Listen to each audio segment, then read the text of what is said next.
Anoche estudiamos lo que representa el campamento. Dijimos que el campamento representaba dos cosas: la encarnación de Jesús y ¿qué más? Y la vida perfecta de Jesús. Pero esta noche nos vamos a acercar un poquito más a otra verdad, y es en el atrio. Había un patio allí que tenía dos muebles. El que ustedes ven allí del lado izquierdo, creo que acá se me hace más fácil ver lo que ustedes están viendo también, muy bien.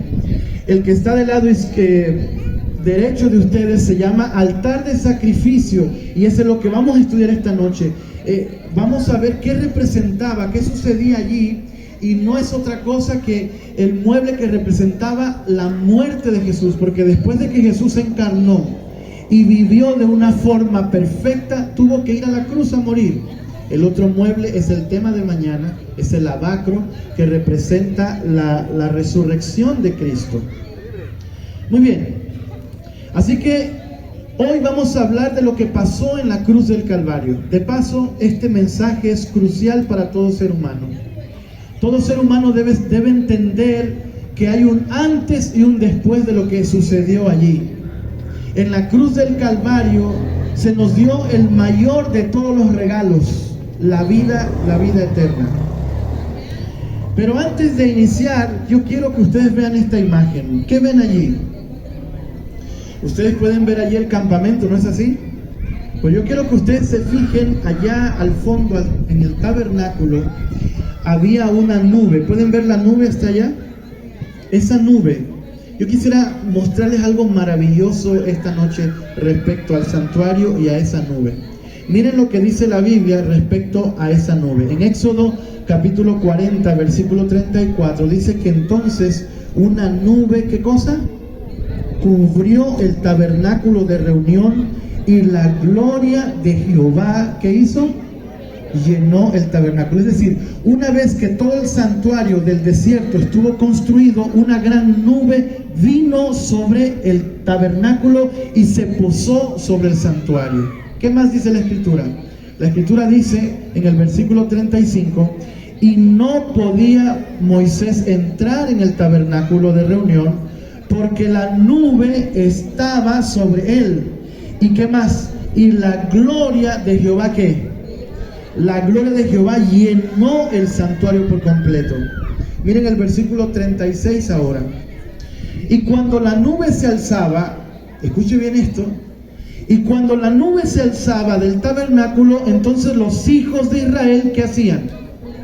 Ellos se movían en todas sus jornadas. ¿Pero qué más? Pero si la nube no se alzaba, entonces ellos no se movían hasta el día en que ella se alzaba. ¿Están siguiendo la lectura, amigos?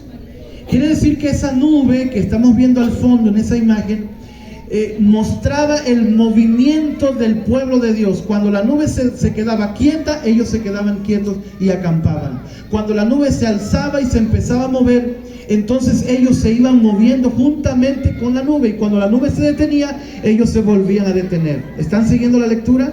Muy bien, pero pasaban dos cosas más, y una de ellas pasaba de noche. Dice, porque la nube de Jehová estaba de día sobre el tabernáculo, es decir, le daba su sombra, y el fuego estaba de noche sobre él, a la vista de toda la casa de Israel en todas sus jornadas. Volvamos a ver esta imagen ahora. Volvamos a ver esa nube, porque ya aquí tenemos tres grandes verdades para nosotros esta noche que hemos venido a aprender aquí. Fíjense bien.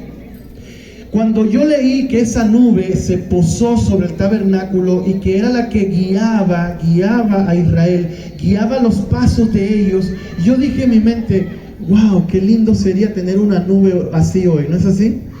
¿No les gustaría a ustedes ser guiados por Dios de esa manera? Que una nube le dijera, vete para allá, te vas para acá, ahora te quedas aquí. ¿No les gustaría hacer? Yo digo, Señor, guíame de esta manera. La nube tenía tres funciones. La primera función de la nube, que era la gloria de Dios, era guiar al pueblo de Dios para donde tenía que ir. Era la presencia de Dios que les iba diciendo a ellos para dónde tenían que ir, a dónde tenían que detenerse y a dónde tenían que retroceder o agarrar hacia la izquierda o la derecha. Ellos se dejaban guiar por la presencia de Dios. Así que si tú quieres ser feliz, tú necesitas conocer la guía de Dios a través de su palabra, para que Él te muestre cuál es su voluntad para tu vida. Porque Dios tiene un plan, Dios tiene un mapa para tu vida. Y esa nube les ayudaba a ellos para moverse. Pero ¿qué más leímos en los textos que acabamos de leer? Dice que de día esa nube les proporcionaba ¿qué cosa? Una sombra. ¿Han ustedes estado trabajando debajo del sol y después han ido a una rica sombra de un árbol? ¿Han disfrutado de lo bello que es una sombra? Lo sabroso que es descansar después de una sombra. ¿Saben? En esa sombra maravillosa, los que se acercaban al santuario podían, porque ellos construyeron ese santuario en el desierto. Y yo no sé si tú has visitado un desierto, pero ¿cómo es el sol del desierto? En la presencia de Dios, cerca del santuario, había una sombra que permitía a las personas recibir descanso bajo el abrigo de esa nube. ¿Están siguiéndome hasta aquí?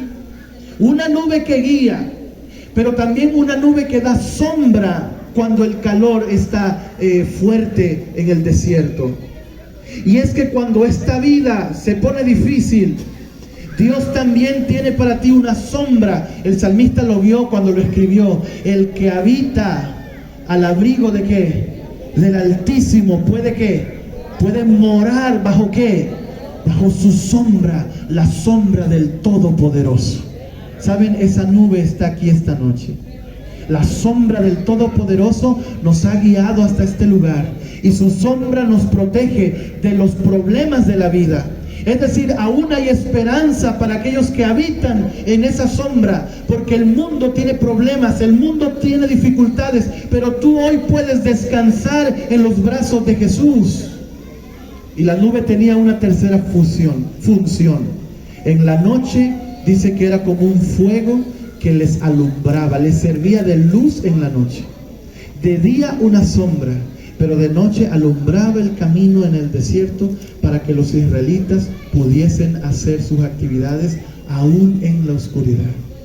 Y esa nube es la presencia de Dios que te debe guiar, que te debe dar sombra, pero que también alumbra tu vida, alumbra tu casa, alumbra tu familia. Y si tú estás aquí, la luz del Evangelio te va a alumbrar de tal manera que tú recibas esa bendición. Muy bien, avancemos. Quiero mostrarles otro detalle interesante, y esto nos va a servir hoy, porque hoy vamos a hablar del altar de los sacrificios, y el día viernes cuando vamos a concluir con el tema del juicio. Fíjense bien, si ustedes ven allí esta imagen que les acabo de poner, representa las medidas que se dan del santuario. Y es interesante, cuando estaba estudiando las medidas del santuario, ver que el santuario tenía dos epicentros, dos muebles que se conectaban en el centro. ¿Saben cuáles son esos? El altar del holocausto, que es el tema de esta noche, y el arca del pacto, que es el tema del día viernes, porque representan dos acciones poderosas que Jesús tiene que hacer para erradicar el pecado del mundo: su muerte en la cruz y su expiación allá en el lugar santísimo. Son las dos grandes obras de Dios y estaban justo en el centro del santuario. ¿Lo pueden ver? Como un epicentro allí. En el centro del primer cuadro estaba el altar del holocausto, y en el epicentro, cuando se juntan las líneas allí, estaba el arca del pacto. Muy bien, pero comencemos esta noche a hablar del mueble que vamos a estudiar. Cuando usted llegaba al santuario, el primer mueble que usted se encontraba en ese recorrido, ¿cómo se llamaba? ¿Cómo se llamaba? ¿Altar de qué? De los sacrificios. El altar de sacrificio era una caja vacía donde se le ponía leña, y sobre allí se le colocaba el cordero que representaba a Jesús. Este mueble ardía todo el tiempo. Los sacerdotes se encargaban de que estuviera encendido de la mañana y en la tarde todo el tiempo, y cuando el pecador llegaba allí tenía que depositar allí sus pecados por medio del cordero. Yo quiero que ustedes vean la imagen, porque aquí hay una gran verdad esta noche. Fíjense bien, cuando el pecador llegaba a la entrada del santuario, ¿cuál era el primer mueble que veía? el acceso a Dios, tenía un mueble. ¿Cuál es ese mueble? El altar del sacrificio. Y es que en el altar de sacrificio representaba la muerte de nuestro Señor Jesucristo. ¿Qué significa esto, amigos? Significa que Jesús es el camino para que podamos entrar a la salvación. Jesús es la puerta de entrada a la salvación. Y fíjense bien lo que dice Juan 14:6. No se equivocó el evangelista cuando dijo Jesús. Jesús les dijo: yo soy ¿qué cosa? Yo soy el camino. ¿Qué más soy? Yo soy la verdad. ¿Y qué más? Nadie puede venir al Padre sino por medio de ¿quién? Si usted quería entrar al lugar santo, no podía, sino primero tenía que pasar por el altar de sacrificio. El altar de sacrificio representa que lo primero que el pecador tiene que hacer si quiere la salvación es ir a Jesús. Es confesar sus pecados y aceptar el sacrificio de Jesús. Lo primero que un pecador tiene que hacer para recibir el perdón de sus pecados es allí hacer esa obra que se hacía en el altar de sacrificio. Allí el pecador entonces traía el cordero inocente, confesaba sus pecados. Saben que se ponía las manos sobre la cabeza del corderito. El pecador confesaba su pecado, todo lo que había hecho. Para que haya perdón tiene que haber confesión. ¿Se confiesan ustedes a Dios? No salgas de casa sin confesión. No vuelvas a casa y duermas esta noche sin hablar con Dios, hacer cuentas con Dios. Porque el pecador llegaba al lugar, ponía las manos sobre la cabeza, que se convertía en el sustituto del pecador. El cordero era llevado al altar de sacrificio y allí moría. Es decir, el cordero moría en lugar del pecador. ¿Ven el mensaje allí? El cordero inocente, que no había hecho nada, recibía la culpa del pecador al poner sus manos y confesar. Era degollado. No sé si ustedes han visto esa escena terrible de un cordero siendo degollado. Hace algunos años, cuando estaba de pastor en un distrito allá en la montaña de mi país, habían unos hermanitos que se dedicaban a criar ovejas. Y yo creo que yo llegué en un mal momento, porque yo no debía haber visto eso, pero yo llegué ahí, estaba llegando para visitar, cuando el hermano tenía colgado ahí en las patitas un cordero. Y yo dije: ¿qué va a hacer mi hermano ahí ahora? Pero ¿saben qué me llamó la atención? Ver la calma del cordero, ver la inocencia del cordero. Y eso me hizo recordar lo que sucedió en la cruz del Calvario. Esta noche yo quiero que tú entiendas algo, y es que Cristo murió para que nuestros pecados sean perdonados. ¿Cuántos decimos amén? Por lo tanto, tenemos esperanza esta noche. Esperanza del pecador. El inocente fue a la cruz. El inocente entregó su vida. Si tú no entiendes este mensaje, no vas a poder accesar al Padre, porque Jesús es el camino, la verdad y la vida. Y nadie puede ir al cielo sin pasar por Jesús, sin aceptar a Jesús en el corazón, sin reconocer lo que Jesús hizo en la cruz del Calvario. Miren lo que dice. ¿Saben por qué Juan el Bautista, cuando Jesús fue al río Jordán, dijo estas palabras? Juan el Bautista está bautizando, se acerca a Jesús, y miren las palabras de Juan el Bautista que fueron registradas por el evangelista Juan en el capítulo 1 y versículo 29. Lo tienen allí, ¿verdad? Dice allí: y el siguiente día vio Juan ¿a quién? Que venía a él.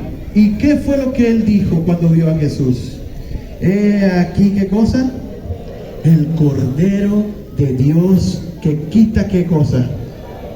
Cuando Juan el Bautista vio a Jesús, su inocencia, su santidad, dijo: he aquí, señalándolo, dijo: este es el Cordero que quita el pecado del mundo. Voy a explicar esto porque es muy importante. Tú ya debes saber a esta altura de la vida que el ser humano tiene un problema serio con el pecado. El pecado es algo terrible. Dice que la paga del pecado, ¿qué es? ¿Sabes por qué la gente sufre hoy? No es porque Dios quiera que sufra, es por el pecado. ¿Sabes por qué hoy hay muerte, hay dolor? ¿Por qué sufren los niños? Porque hay violencia en la tierra, porque hay guerras, porque hay injusticias. ¿Saben? Todo es un fruto del pecado. Ustedes sabían que este mundo es un cementerio, ¿no es así? Porque todas las comunidades separan un espacio. Cada comunidad separa un espacio ¿para qué? para enterrar a sus muertos. En todo el mundo hay cementerios donde tenemos que tristemente dejar a nuestros seres amados. Ese es el resultado del pecado. El pecado nos separa de Dios, nos separa entre nosotros. El pecado causa dolor y tristeza. El pecado es el causante de las enfermedades, de la muerte del ser humano. Pero escucha bien, hay uno que vino y cargó el pecado de todos nosotros para que todo aquel que en Él crea, en que ponga sus manos y confiese sus pecados, no tenga que morir, porque Él está muriendo en su lugar, porque la paga del pecado que es muerte. Es decir, Jesús vino para solucionar el problema que había del pecado. Es por eso, amigo, que la cruz del Calvario debe ser una meditación diaria de nosotros. Yo quiero preguntarte, ¿cuándo fue la última vez que pensaste en lo que sucedió en el Monte Calvario? Jesús fue vilipendiado. Jesús fue masacrado. Fue latigado. Dice la Biblia que la gente lo escupía. Los soldados le vendaban los ojos y le pegaban de golpes en la cara. Dice que se burlaban de él porque él había dicho que era rey, así que le consiguieron una corona de ¿qué? Se la colocaron, pero no suavemente. Dice que con un palo le trabaron la corona en la cabeza. Le dieron azotes, pero no cinchos de esos que usan los papás cuando están molestos. No. Eran unos látigos de picos que tenían puntas, que rasgaban las carnes de aquellos que eran puestos en esa situación. Se pegaba de la carne y rasgaba. Jesús fue muerto desnudo, pasó por las calles avergonzado. La gente se burlaba de él. ¿Por qué Jesús soportó todo eso, amigos? Jesús tenía fuerza para quitarse de esos problemas, de quitar las manos de sus clavos en las manos y en los pies. Pero no lo hizo. Aceptó la burla, aceptó el dolor. La paga del pecado es muerte, pero Él no pecó. Si la paga del pecado es muerte, ¿por qué Jesús murió? Si Jesús era perfecto, estudiamos anoche, era inocente. Y alguien dirá, esos romanos qué malos eran, ¿no? Qué perverso era esa gente. Pero ¿sabes? No solo fueron los romanos los que clavaron a Jesús. Son nuestros pecados los que llevaron a Jesús al madero. Porque Él no solo cargó los pecados de ellos, cargó los pecados. Escucha bien esto.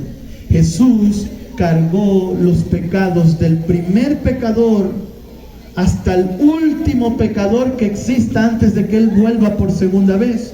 Todos los pecados que el ser humano sumados pueda tener sobre sus hombros fue cargados por ese cordero inmolado en la cruz del Calvario. Lo que quiere decir es que pecaste hoy, pecaste ayer, tal vez pecarás mañana, y aún tus pecados de mañana el Señor ya los cargó hace 2000 años atrás. Si tú no entiendes este amor, escucha bien, si este amor no te despierta, si lo que pasó en la cruz del Calvario no toca tu corazón, ningún tema bíblico lo va a hacer. Si el amor de Dios no cambia tu corazón, ninguna profecía, ningún sermón, ningún predicador puede hacer algo por ti. Porque no hay nada más poderoso que lo que pasó aquel viernes cuando nuestro Señor Jesucristo, sin merecerlo, fue camino al Calvario a ser crucificado. En medio de la burla de la gente, en medio del dolor, porque Él era un ser humano real. Jesús no era como aquellos que se ponen bombas y se explotan. Él no era un suicida. Jesús sentía dolor en su cuerpo. Jesús no quería esa muerte, pero Él sabía que era el único método para que tú y yo pudiésemos tener esperanza. ¿Puedes comprender el valor de lo que estaba en juego allí? Tiene que el amor de Dios despertarte esta noche, querido amigo. Y yo quiero presentarte algunos detalles importantes. Ustedes saben, nuestros primeros padres, ¿saben por qué nos llamamos hermanos, verdad? No es un simple título que decimos en la iglesia, hola hermanito. No, es que todos somos una gran familia, ¿no es así? Porque Dios hizo una pareja al principio. ¿Cómo se llamaban? ¿Cómo se llamaban nuestros padres? Son nuestros padres. Así que tú y yo somos, ¿qué cosa? Somos familia, somos hermanos todos aquí. Somos una gran familia. La raza humana viene de ellos dos, nuestros padres, Adán y Eva. Dios los puso en un huerto y les dijo, ustedes son los dueños de esto. Pero ustedes saben la historia. ¿Qué pasó? Satanás se disfrazó, engañó a Eva. Eva le dijo a Adán, mira, me engañaron. Y como Adán estaba enamorado de Eva, pues le dijo, pues venga, nos morimos juntos. Una historia de amor, ¿no es así? Una historia de amor. Pero cuando comieron, el dominio de esta tierra que ellos tenían, ¿a quién pasó? ¿Quién se autodeclaró dueño de este mundo? ¿Quién? Satanás. Satanás le quitó el dominio a Adán y a Eva y dijo, el planeta Tierra ahora es mío. Ustedes saben que antes de eso ya el diablo había tenido un problema con Dios allá. Y el problema que el diablo tiene con Dios, y lo voy a decir claramente esta noche para que tú lo entiendas, el problema que el diablo tiene con Dios es que el diablo no está de acuerdo con el gobierno de Dios. Para el diablo el gobierno de Dios no sirve para nada. Porque Dios dice que es amor, pero dice también que es justicia. Y Dios no puede ser amoroso y justo al mismo tiempo, no puede. O es amor o es justicia, pero no puede ser amor y justicia. Y saben, cuando nuestros primeros padres pecaron, cuando Adán y Eva pecaron, Satanás había oído lo que Dios había dicho. ¿Qué les había dicho Dios a Adán y a Eva del árbol ese que no tenían que comer? ¿No acaso le había dicho Dios, el día que comas de ese árbol, qué? El día que comas de ese árbol, ¿qué? ¿Vas a qué? Que ibas a morir. Ahora el diablo estaba esperando que Dios los matara, ¿sí o no? Ahora el diablo iba a comprobar si Dios es justo, como dice, porque su gobierno es justo y él no falla, entonces él tiene que matarlos. Así que el diablo estaba ahí esperando, bueno, dijo que lo iba a matar, ya va llegando, va llegando, va llegando. Y dice la Biblia que al pasar la tarde, como ellos se sintieron desnudos, se escondieron, y al caer la tarde llegó Dios y empezó, Adán, Ayeka, es la palabra en hebreo que dice, ¿dónde estás? ¿Dónde estás? Ayeka, Ayeka, y ellos estaban, Dios sabía dónde estaban o no sabía dónde estaban. Dios sabía detrás de qué arbolito estaban, pero Dios estaba esperando una confesión de parte de ellos. Y Satanás estaba pendiente a ver en qué momento los va a matar. ¿Sabes por qué? Porque si tú eres justo, tienes que cumplir tu palabra. Y si Dios cumplía su palabra y los mataba, Satanás, ¿qué iba a decir? ¿Ya ves que no eres un Dios de amor? ¿Por qué los mataste? Dices que tu gobierno es amor y mataste a Adán y Eva. ¿Y si Dios los perdonaba? ¿Y si Dios no mataba a Adán y a Eva? ¿Qué iba a decir Satanás? ¿Ya ves? Eres un Dios de amor, pero no eres justo. Porque no puedes ser justo y amoroso, ¿qué? Al mismo tiempo. Tu gobierno no sirve para nada. Así que en pocas palabras, cuando Adán y Eva pecaron, Satanás pensó que tenía a Dios contra la espada y la pared. Satanás dice, si los perdona, entonces no es justo. Y si los mata, entonces no es amoroso. ¿Están siguiendo conmigo la historia? Lo que Satanás estaba diciendo es, ahora sí, vamos a comprobar que Dios o es amor o es justicia, pero no puede ser amor y justicia al mismo tiempo. ¿Pero qué sucedió? Ustedes conocen la historia. ¿Ah? Dios dijo, yo dije que iban a morir, entonces tiene que haber muerte. Muy bien. Pero yo soy amor. Así que llamó a Adán y a Eva y los perdonó. Y Satanás dijo, ¿y entonces? ¿Y la muerte? Y dice Dios, yo los amo, por eso los voy a perdonar. Pero como yo dije que tenían que morir, yo voy a morir por ellos. ¿Comprendemos esto? Lo que está pasando en la cruz del Calvario es que Dios está muriendo la muerte que Él dijo que tenía que morir por comer. Es decir, en la cruz del Calvario, Dios demostró que puede ser justo y que puede ser amoroso al mismo tiempo, amigos. Porque alguien murió, sí, pero alguien también fue perdonado. Ellos son perdonados porque yo soy amor, pero yo voy a morir porque yo dije que tenían que morir, y ahora yo voy a dar mi vida por ellos, y no solo por ellos, por toda la raza humana, porque de tal manera amó Dios a este mundo, que dio ¿a quién? A su Hijo único, para que todo aquel que crea en Él no se pierda, mas tenga vida eterna. Y hay un símbolo en la Biblia que está en el trono de Dios. Quiero mostrarles aquí, no sé si están viendo el trono de Dios ahí, una imagen. ¿Saben? Hay algo que me llamó la atención mientras estudiaba este tema del santuario, y habla de la justicia y el amor de Dios. Ustedes han visto que en la Biblia, cada vez que habla del trono de Dios, aparece un arco iris arriba. ¿Lo han visto? Cada vez Ezequiel lo vio, Juan lo vio. Cada vez que la Biblia habla del trono de Dios, lo presenta como teniendo un gran arco iris sobre su trono. Hay un arco iris sobre el trono de Dios. ¿Sabían ustedes eso? Ahora, ¿por qué ese arco iris está allí? Ese arco iris representa justamente lo que yo les estoy explicando. ¿Qué es un arco iris? El arco iris es la combinación de la luz del sol con la lluvia, ¿no es así? Así como el arco iris es la mezcla del sol que quema, que calcina, con la bendición de la lluvia. Cuando el sol se une, con los rayos de luz se unen con la lluvia, ¿qué es lo que va a salir pronto? ¿Han visto ustedes un hermoso arco iris aquí? Un arco iris es la unión de la luz con las gotas de lluvia. En el trono de Dios hay un arco iris, porque el arco iris representa, así como la lluvia y el sol se unen para formar un arco iris, así también la justicia de Dios y el amor de Dios se unen para salvar y amar y cumplir su ley sobre todas las generaciones. Es decir, es el cimiento del trono de Dios, ser justo y ser ¿qué cosa? Amoroso al mismo tiempo. ¿Están conmigo hasta aquí? Miren cómo lo dice la Biblia, porque la Biblia habla de esto en el versículo 10 del Salmo 85. Dice, la misericordia y ¿qué más?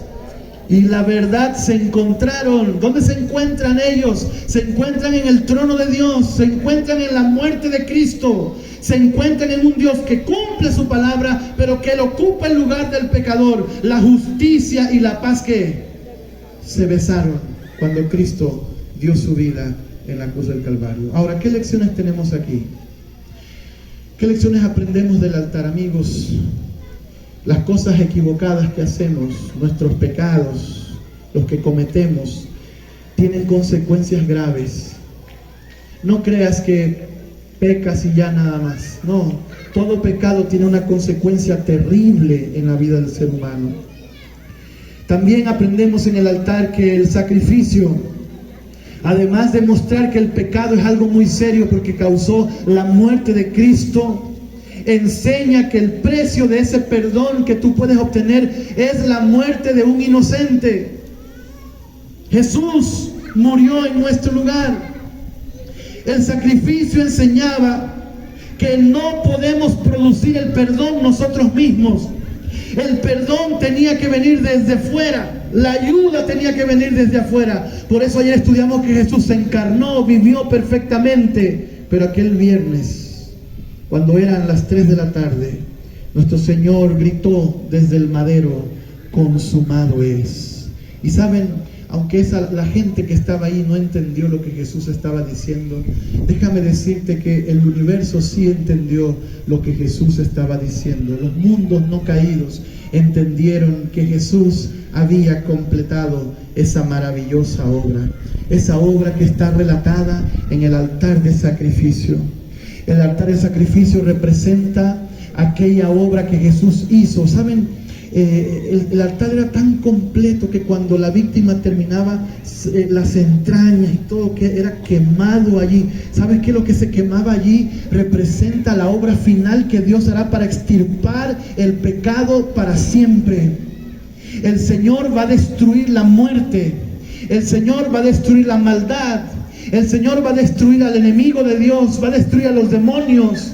El Señor tiene preparado un fuego para acabar con el pecado para siempre. Pero ese fuego no es para ti. Ese fuego no es para los hijos de Dios. Ese fuego es para acabar con la maldad. Porque aún existe esperanza en aquellos que aceptan a Jesucristo como Salvador personal.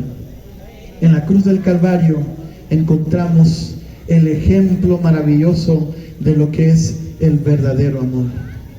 Escucha bien esto: el que no ama es porque no ha conocido a Dios. Porque Dios, ¿qué es? Y en esto se manifestó el amor de Dios. El amor es algo que nos lleva a la acción. Cuando tú amas a una persona, tú actúas. Dios no dijo desde el cielo: ay, pobrecitos, yo los amo. Él no hizo eso. Él vino y demostró su amor. Un amor que no tiene comparación. Y yo quisiera preguntar en esta hora, ¿saben?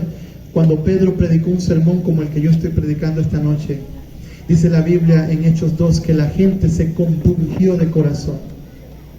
Y les preguntó Pedro: ¿y ahora qué hacemos? Y él les dijo: pues arrepiéntanse, bautícense cada uno de ustedes para pedir el perdón de los pecados y recibiréis el don del Espíritu Santo. Amén. Y algunos creen que arrepentirse es llorar. No, arrepentirse no es llorar. ¿Sabes qué significa la palabra arrepentimiento? Arrepentimiento significa literalmente un cambio de pensamiento, un cambio de mente. Lo que Dios está invitándote hoy es a cambiar el rumbo de tu vida, es a cambiar todo aquello que te ha guiado de otra manera en este mundo y ahora caminar sabiendo lo que hizo el Cordero por ti. Yo quisiera saber esta noche, ¿cuántos de los que estamos aquí reconocemos lo que Jesús hizo y lo aceptamos por fe?